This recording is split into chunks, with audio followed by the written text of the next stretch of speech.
Welcome to Belief Creates Reality. This recording will be of most use to you if you're familiar with the first two recordings of the Reality Creation series, Emotion Creates Reality and Attention Creates Reality. It is common knowledge that your behavior and your actions are driven by your emotions. What is less known, but coming more and more to awareness, is that your emotions are in fact driven by your innermost beliefs. In this sense, beliefs, emotions, and actions form a triad, a triangle, influencing and confirming each other. You believe something, and that creates a feeling. You feel something, and that creates an action. You act on something, experience it, and that confirms a belief, and on it goes. Most people think that seeing is believing. They say, "I'll believe it when I see it," or "I believe this because I experienced that," or "I am this in this way because this and that happened in my past." In the reality creation worldview, it's just the other way around. In our view, believing is seeing. Believing is seeing. First, you have to believe something, then you will see it. Then you will experience it. Because you are believing something, you are experiencing it. Most people will disagree, but that doesn't change the demonstrable fact that this view of things is much more workable and effective. When you experience something bad, there was a thought or a suspicion about it that came before. Or there was a judgment of it while it happened that makes it seem a really bad experience, for example. But no two people will experience the same thing in the same way. They will experience it according to their beliefs or judgments, beliefs and judgments being the same thing. And the way they label that event will determine how the event turns out for them, feels to them, and affects them. Since everything is energy, everything the same energy, everything is essentially neutral, neither good nor bad. The way you label events will determine how they turn out for you, no matter how these events turn out for others. I personally believe that I could be involved in a disaster, but if I do not label it as such, it will not affect me. Qualities like good or bad are not inherently contained in the things, in the energy themselves. The meanings you assign determine what these things become for you. You don't have to take my word for it. Try it out yourself. Prove it to yourself. Your beliefs ultimately create your reality. But before we talk about how beliefs are created, or how you can create beliefs to attract what you really, really want in your life, let's talk about how to uncover and solve beliefs that you do not want. Beliefs that are sabotaging your life, openly or secretly. There are many beliefs that you hold, which some people call subconscious or unconscious, that you are not fully aware of because you don't look at them, you look as them. An analogy. When you are viewing the world through sunglasses, you are not looking at the sunglasses. You are looking through the sunglasses. And in this sense, beliefs are like these sunglasses. They filter your experience. You are often not even fully aware of them. And that's why it is very helpful to write your thoughts and beliefs out on paper, where you can really view them, see them, instead of see through them, see as them. A belief is really nothing more than a thought. You think a thought, and when you think it more often, this thought accumulates other thoughts that are on a similar vibrational level. Because like attracts like thoughts also attract like thoughts. And when a thought grows in this manner, big enough, we could call it a belief. When a thought starts running on automatic and is pushed out of conscious awareness, we call it a subconscious belief. A core belief is a fundamental definition, a presupposition of what something is or what reality is, something you term knowledge, I know, or the truth. Something you are so convinced about, you don't even question it. That is a core belief. Solving one single core belief can solve hundreds of lesser beliefs connected with it, and thousands of emotions, and hundreds of thousands of actions connected to it. A belief is basically any thought, statement, which is a verbalized belief, mental image, or any definition of what is and what is not. In that sense, anything you think and say is a belief, and based on other beliefs. A core belief is something many beliefs are based on. Let's first talk about the technique of transforming beliefs.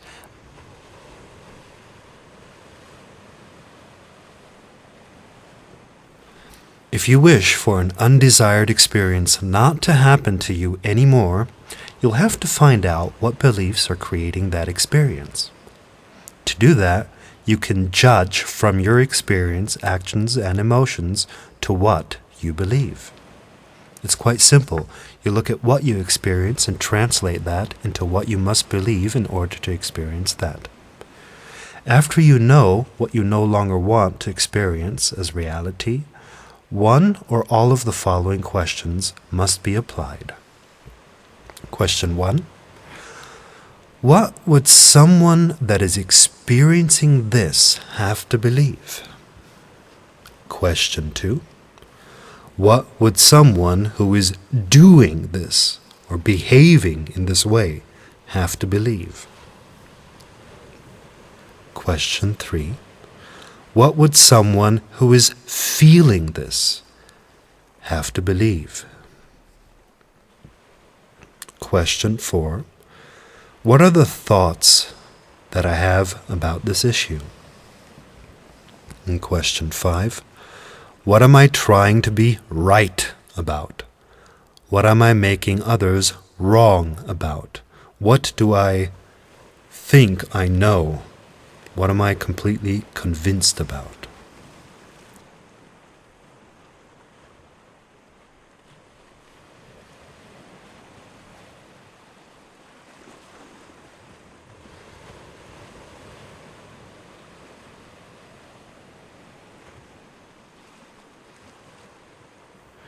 In answering these questions, you write down a list of beliefs on a piece of paper. Writing is a more powerful focus than only thinking. Thoughts are vague, ever-changing, and hardly observable. You'll have to get it all out on paper. Now, if you want to deepen your exploration of beliefs, and even already start unraveling or neutralizing them, you can add one or two of the following questions and put the answers to your beliefs list. Add them to your list. Question 6.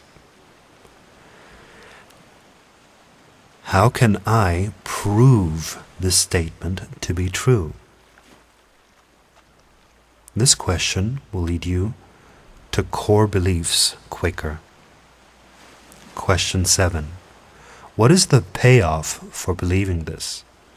Meaning, what is my benefit that I'm getting for believing this? How is this belief serving me? What can I be right about if I continue to create this?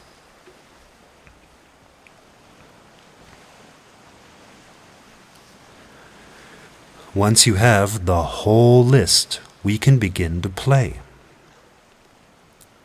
I often like to write down my beliefs not as a list, but as different circles or bubbles to indicate the different thought forms.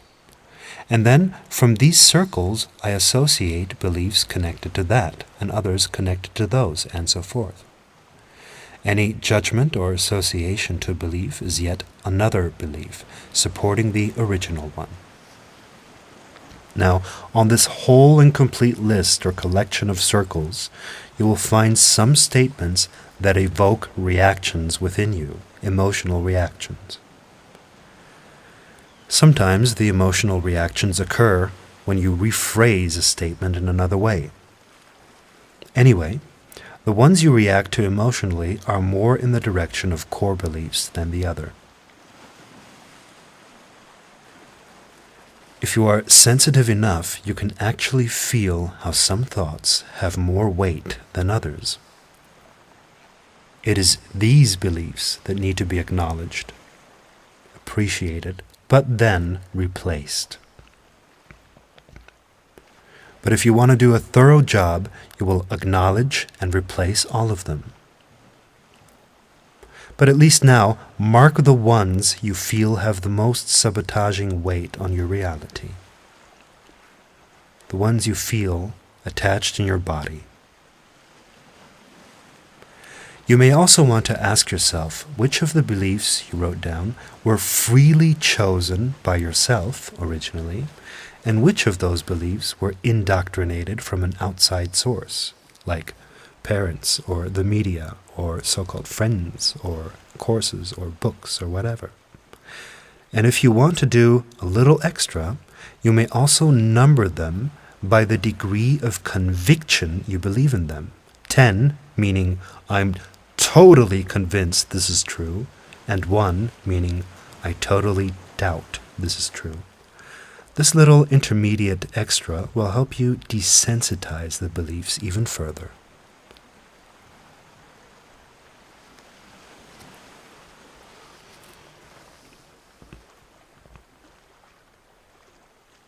Finally, after you've examined and acknowledged each belief, noticing their interconnections, the contradictions and relations of these thoughts, it is time to replace them.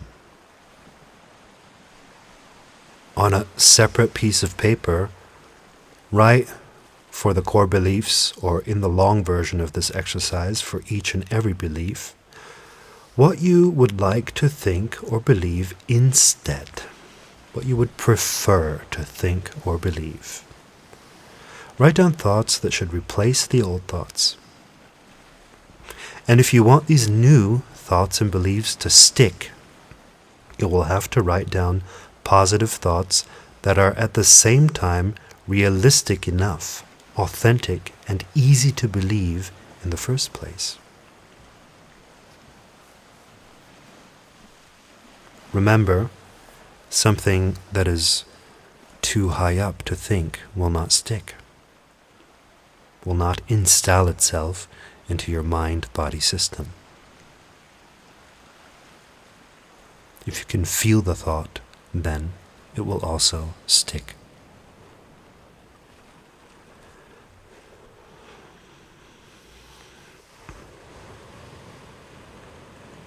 Having done that, the next step is take the most important new beliefs, the 1, 2, 3, or 4 most important new beliefs, and create a thought form out of them, a mental image, a fantasy, a daydream. Visualize them. a specific picture that symbolizes these beliefs, a representation of that belief. Or imagine what your life would be like and what you would be doing if that belief were already true.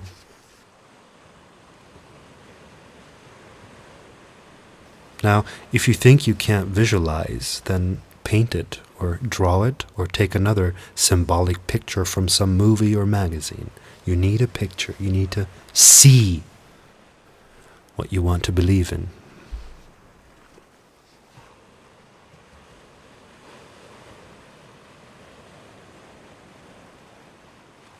You want to see the new belief more than so-called evidence of the old one.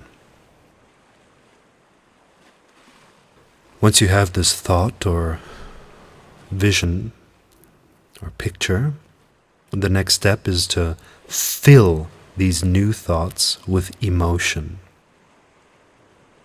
Focusing on a thought creates a new belief, but emotion is what activates the belief.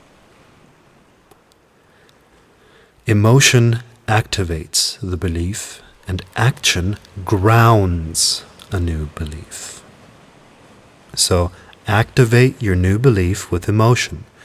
Do whatever you must do to feel joy, enthusiasm, gratitude, or excitement while visualizing the new belief, in connection with the new belief.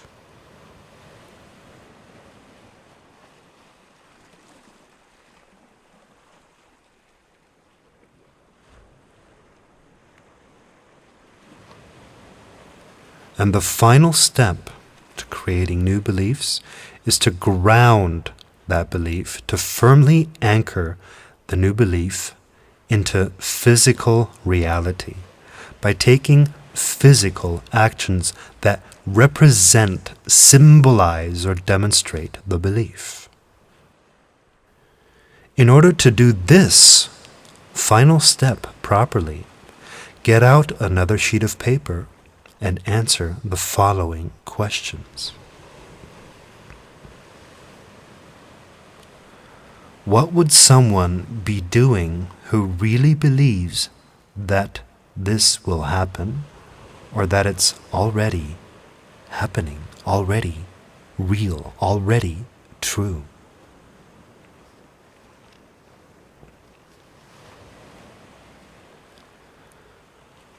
What would someone be doing who is certain that this desire will become reality?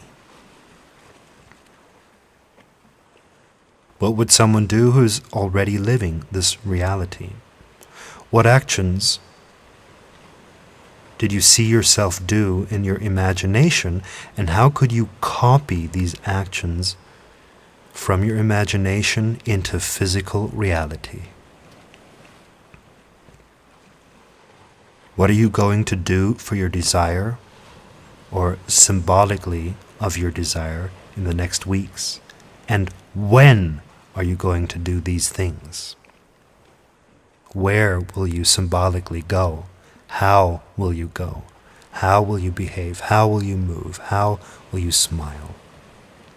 What things will you handle and touch? What resources will you get that symbolize this new belief? And when will all these things happen?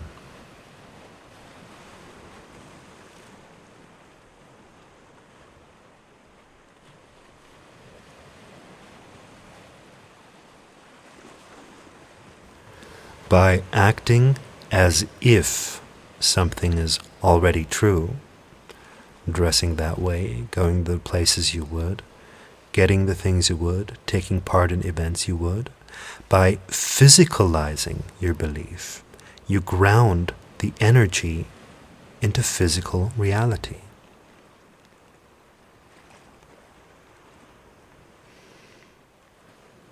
You have to come as close as possible to the real thing for the real thing to manifest more easily. Even if you role play it, act like it, you are training your body, mind, consciousness to receive it, so that it will only have to fall in your lap when it arrives. It will not be a shock when it actually really comes true.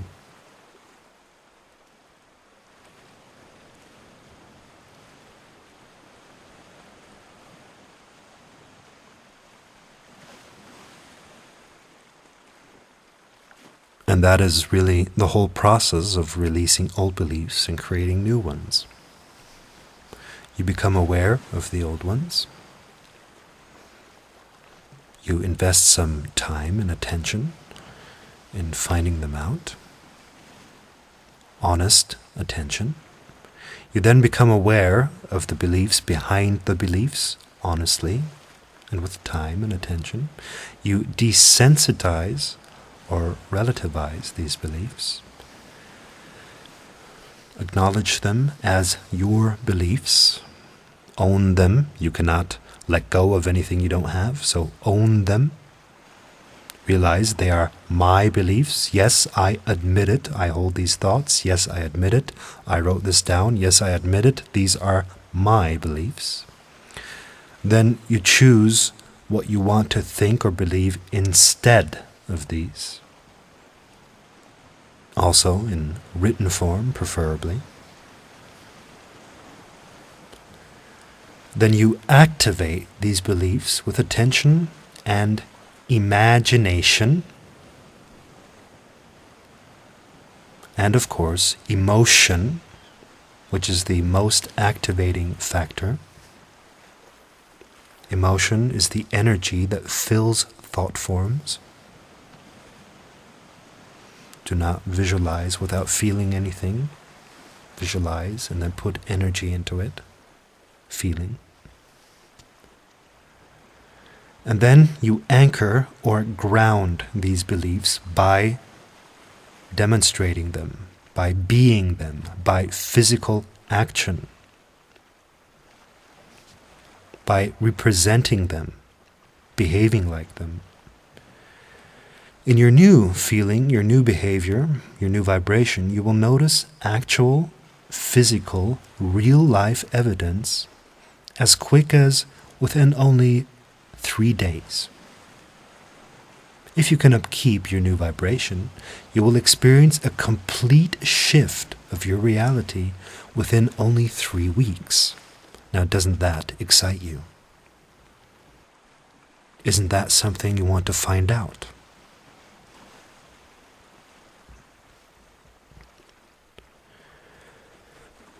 I could now give you examples of how me and others have applied these miraculous processes to our issues and successfully transformed them.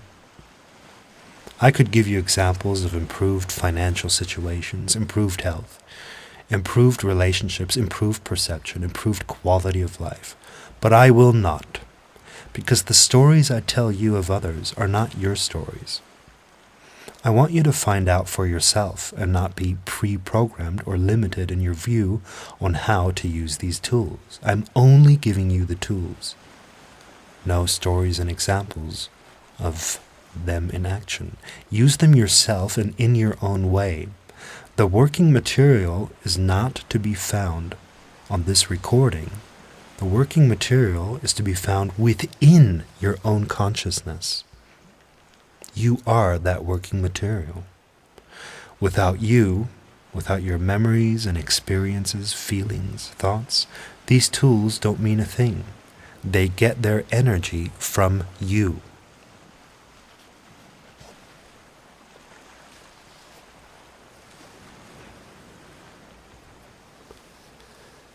After you've created a new definition of life, a new belief or a new set of beliefs, after you've created a new reality and you feel it, you can watch your new viewpoint unfold in the weeks thereafter.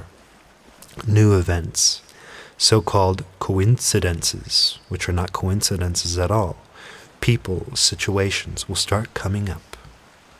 Slowly, but definitely. During the time your belief is still new and fresh, it is important that you remain aware of some extras that will help you maintain your new belief.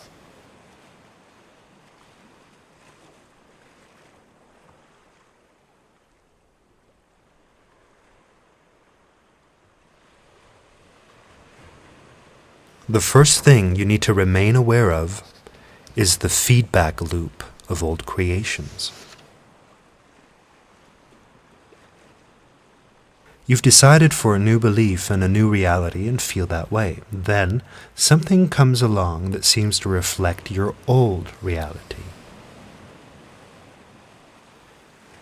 It is now in the way you react to this old reality that will determine how quick your new reality manifests. If you allow this counter-creation, or old creation, or hurdle, or doubt from inside or outside to talk you back out of your new belief will not be very long-lived. Let's say you create beliefs in the style of, I am a wealthy and abundant person, and you feel that belief, and it's kicking in, and you start acting like that person who is wealthy and abundant, demonstrating that belief. Then, suddenly, an unpleasant bill that you had forgotten about, an invoice, arrives in your mailbox.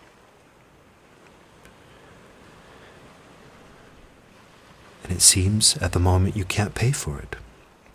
If your initial reaction is fear and discouragement, and you allow that to expand and talk you out of your new reality by saying something like, oh well, I guess I'm not wealthy after all. I guess this is proof for that. I guess I did not change my reality. In that very moment, you actually take on the old habitual vibration again. If installing a new belief involves feeling and behaving like that wealthy person, you would react much differently to that letter in the mailbox. It is not the letter in the mailbox that is evidence contrary to your desire. It is your reaction. And because you would react differently, you would get different results.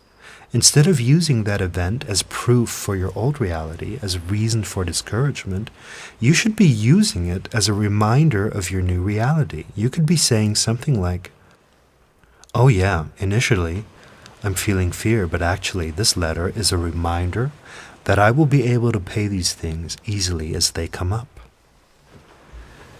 Since I created a new reality, I have nothing to worry about. I look forward to paying all my bills easily, effortlessly, responsibly. So not only your receiving of new events, but also your reaction to old reality events will determine how quick the manifestation occurs, how quick the manifestation goes. If you create to get a job, and at the anticipated job interview, they tell you, sorry, you will not get the job. And if in that moment you can maintain your positive belief, then you will indeed get the job, or a similar, or an even better one, no matter what the apparency is, no matter what somebody says.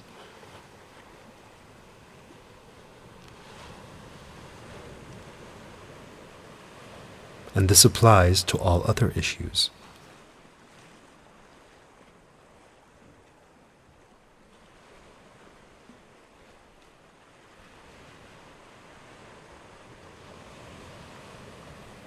It's in how you react to the old reality that will determine how quick the new reality occurs.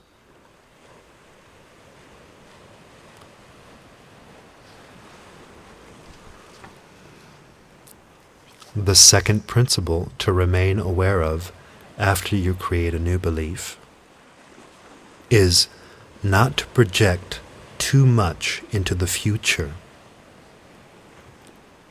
Creating reality is all about bringing your desires into the today, into the here and now, feeling them today.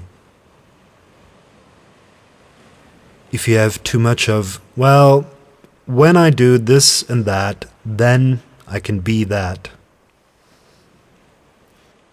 you are projecting your desire into the future. When is it going to happen? In the future, but never today. When you are impatiently waiting for something to manifest, when you're asking yourself when and how your desire will manifest, you're projecting into the future. When you are demanding evidence from the so-called universe, which you are projecting into the future.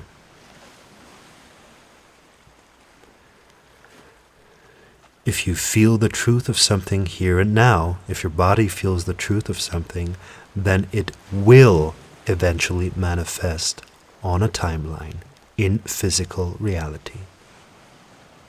Then you do not need to hope for the future, wait around, or ask when, how, and where. All you have to do is feel it. When reality creation experts talk about letting go or giving up all expectation, they are not talking about letting go of the desire. They are talking about letting go of the pressure and the limiting expectations as to where, how, and when something manifests. Energy has mysterious ways of manifesting things. If your expectation is fixed and limited to a small avenue of possible manifestation, all the other possibilities will go unnoticed. For example, let's say you've created the belief and emotion that the partner, lover, or soulmate of your dreams will soon appear. You've put yourself in resonance with that, become that dream partner yourself. But then you demand and insist that she or he must not be found on the internet, but in so-called real life, in a library or cafe or something. Somebody keeps contacting you by email, and it could be that dream spouse you attracted, but you ignore it because you expect the manifestation to come from somewhere else. Well, this is not how reality creation works. The universe of energy reacts to your vibration, and for manifestation it always chooses the path of least resistance, the easiest path to manifestation. So, if where you stand now, the person you are looking for is most easily that person that tried to contact you by email, then that's the path energy will choose.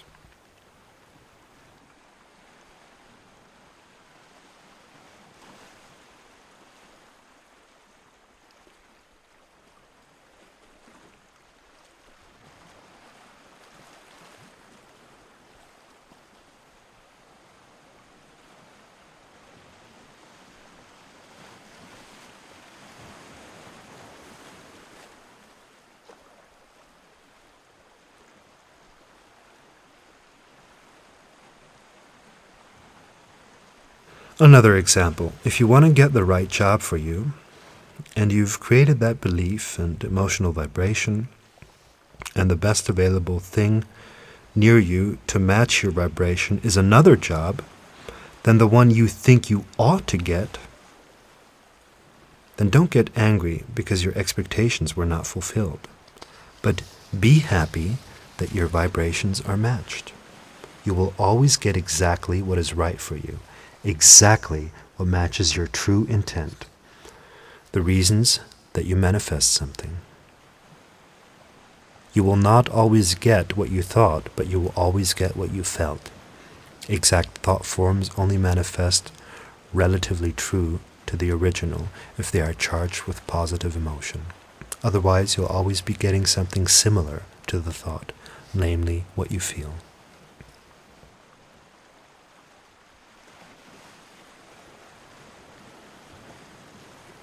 Also, do not insist on so-called magic to create something. If you put out a vibration, an electrical frequency, then the universe will choose common ways to bring what you want to you. Do not denounce them just because they are not the way you think they're supposed to look. Follow them, and your desire will be quickly manifested. After your belief has manifested, with the first evidence appearing after a few days and concrete manifestation after 3 weeks, then you can decide if what you received is what you wanted. I'd recommend not to reaffirm or recreate that same reality before you've given it a few weeks' time to appear. Then, after the 3 weeks are through, you may refine or repeat the exercise if you wish. You may refine it according to what happened, to what appeared. So if you originally said, I want to meet an attractive partner, and that attractive partner did indeed appear, but failed to show any brains, intellect, or zest, then you will want to refine your belief to, yes, I want to meet an attractive and intelligent partner. But give it a few weeks before you refine. If you do all of this belief work, this writing work and awareness work in a playful and exploring way, you will have many interesting and fun times. If you get too serious or needy about it, don't even begin with this work. Neediness is the opposite of creative flow. If you need something or someone in order to be happy, you are not going to get it. Instead of needing it, love it, appreciate it. Truly, there is no other reality than what you define it to be. Some people say you have to be realistic. What they are saying is that they give the things that have been created and are already created more importance, reality, solidity than the things that are wanted. They have become observers of the past, of what's been created. If you want magical reality creation to work, don't judge your experience from what was and what is, but from what could be. Don't judge the day by what you reap, judge the day by what you sow. Don't judge the day by what you get, but by what you give and what you give off vibrationally. Become a better imaginer of what you want than an observer of what is and what was.